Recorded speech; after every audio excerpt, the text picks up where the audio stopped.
you stop and take a little time out with me? Just take 5. So, Jontay Porter, Michael Porter Jr.'s brother, is being investigated by the NBA over prop irregularities. All right. So, apparently, one of the instances in question was him subbing out 4 minutes into the game because his eyeball hurt. Okay. So, his prop bet for that day was, his under on threes. It was the biggest winner out of any player prop that day. Somebody, I don't know who it was. I'm not gonna, but allegedly somebody won big dollars off of that. Michael Porter Jr. He's being clowned on the net right now for his quote. He got on the podium, had to defend his brother. Said he's known his brother his whole life, and he knows what type of dude he is. He's excited to play basketball, and I highly doubt he'd do anything to put that in jeopardy. So I got to ask you guys, big picture type thing. So has sport betting gotten too close to things that we love right now? Jacob just talked about his $25 that's down the drain. Like, I know y'all guys partake. What do y'all think about sports betting as it stands right now? Someone else go first. Y'all go first. I mean, at the end of the day, we live in a capitalist society. Like, just allow it.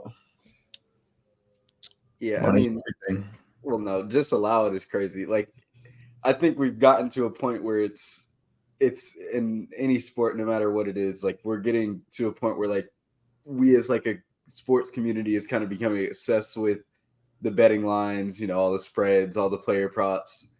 And then like I feel like we there was a big sweep of suspensions last year with the NFL at the beginning of the season.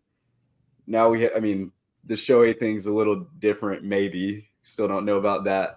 Then this comes out where it sounds like that happened like 3 times in a week where his under was the highest paid out prop bets on DraftKings or something like that. And like one game, he had something with his eye. The other one he had left early with some other injury.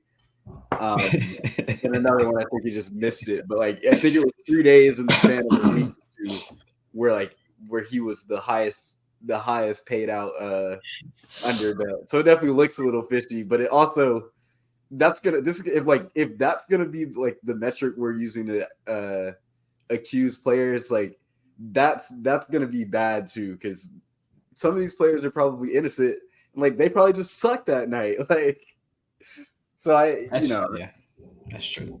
We are getting a little too far into this sports betting thing, especially with these athletes now. Like it's getting crazy, and it's getting dangerous for them. Like they some of them should know better, but they still do it. So do you think that folks are out here like actually rigging it? That was my next question.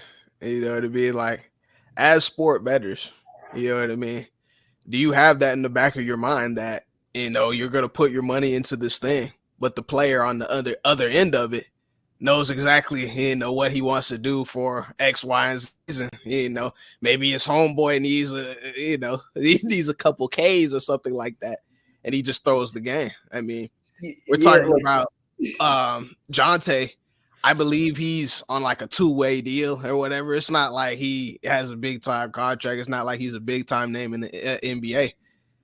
And he could do something like this and get away with it. So, what do y'all think? I mean, of course, it's much easier to rig the under than it is the over. Like the over, like you still need to be hooping, but yeah. I mean, if we see things like this, then I don't know. They need to clamp down.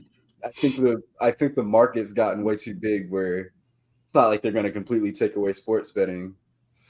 I know that the NCAA came out about a week ago or so, talking about like they want college player like prop bets to be taken out completely, where like you can still bet like betting lines and spreads and whatnot, but they want player props out just to kind of eliminate that threat of kind of game fixing or rigging and whatnot. Jules, anything?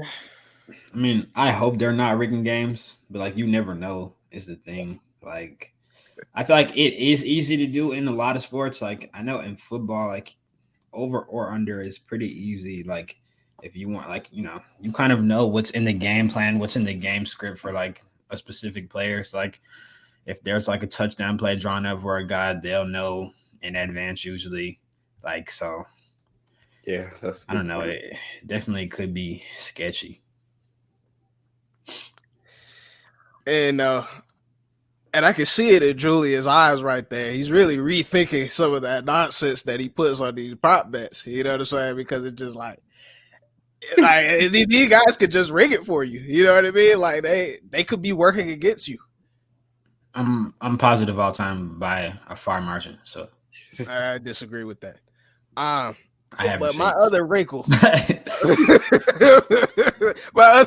I'd like to add with that though. You can bet on anything. You know, this one was, I believe, just so flagrant because it's like under on threes, you know, that sort of thing. You could bet on, you know, what color Gatorade Jokic drinking on the sideline is somewhere. Like you could do that if you wanted to. So it's just like, how can you clamp down on all of that? I feel like it's gone too far. Like it's too far to be contained, to be honest with you. Any other thoughts on this? Nah, unless you completely remove it, then I don't think there's any getting out of this. Like I'm sure we'll keep hearing stories about players every month, whatever the league is. This is inevitably gonna keep happening. It's just a part of sports society now. So I guess, but in the same breath, like you could get banned from the league, you know, for doing stuff like this. So, which is like at this point, like the players, like they have to have just some discipline in that point. Like we're just stop betting. Like don't extra whatever. Yeah, you should know at this point. Like they do training. I know they educate the players like every offseason on like what exactly you can and can't do. So like I don't get why people keep you know, thinking they're gonna skate by it. I mean, but you can. Like you just you text your friend, I'm going off tonight. You know? I mean, stuff like that you can, but like I don't know. I mean I don't know. Yeah. It's definitely tough. It's a fine line. It's definitely very tough. I guess that's kind of the conversation with the Shohei point as well, where, and even in this situation where, like, you can, that Shohei situation, we don't know. It sounds like it was purely the translator Ipe's fault, but he could just be the scapegoat. Like, I think that's cap. I'm not gonna lie. I think that's cap, bro. I agree with Julian. It's so hard to move that much money and people don't know about it. That's way too good to be true. Yeah, like $5 million. Yeah, they let him. Like I feel like one good point that a lot of people are bringing up is like, what bookie lets him run up $5 million? Like he's a translator, bro. Like they're not going for that. They're not letting you run up a $5 million debt. That's not happening. I mean, the bookies, if that was real, the bookies definitely knowing that's Shohei's proxy. Exactly, though. Like, that's not a good look. You shouldn't be betting if you're Shohei's best friend. Like, that's a terrible look, actually. I mean, it definitely is, but that's where we're at. Like, and a $5 million debt. No, the $5 million debt was crazy. Like that is crazy. It's definitely major. It's definitely major. I feel like it's way too good to be true. Like they don't want to get Shohei in trouble because he's like the face of baseball right now. But like, no, because if he gets caught up on the $5 million debt, like the $5 million in betting, like he might be done for, which is crazy. Like, yeah, you have to be done. You have to be done. You think he did? Like he was giving his interpreter money to gamble? Like, I just feel like it's way too good to be true to act like he didn't know at all. And like when they switched the stories up, like they switched the stories up from like when the story got released. Like I think Shohei talked to like I don't know, the reporters or whatever, like 2 days prior, and his story was different from the story that actually came out like 2 days later. The thing with that is it's all traceable. Like there's a paper trail. People would find out. So I don't think so. I think he was just stealing the money. Like no. How didn't get caught earlier. Yeah, that's what I'm saying. It sounds like that's where like no one really knows. That's what I'm saying is fishy. Maybe had like complete access to his accounts, I assume.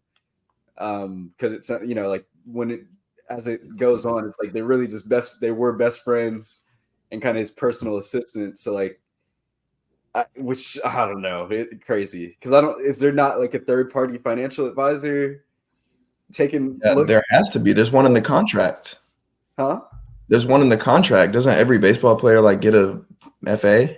I would think, especially when they should $700 million contracts and would have someone some advisor on that one, but yeah, there has to be like something. It's definitely something more to this story. Yeah, that you all are going to figure out. Like I promise you that. Yeah, we're just chatting. You're not. That's what I'm saying. You're not gonna get to the bottom of it. Like, we're talking about millionaires, billionaires. Like, nah. This would be all time if they did find something, but I don't think they will. That would be so terrible. It's definitely fishy, it's terrible for the league. Like the league already struggles with like popularity and stuff like that. It's like they can't.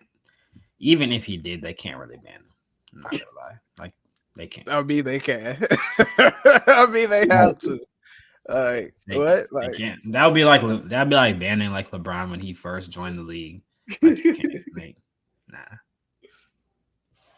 Why are you looking like that? I'd take fire. I'm gonna keep going to the next line.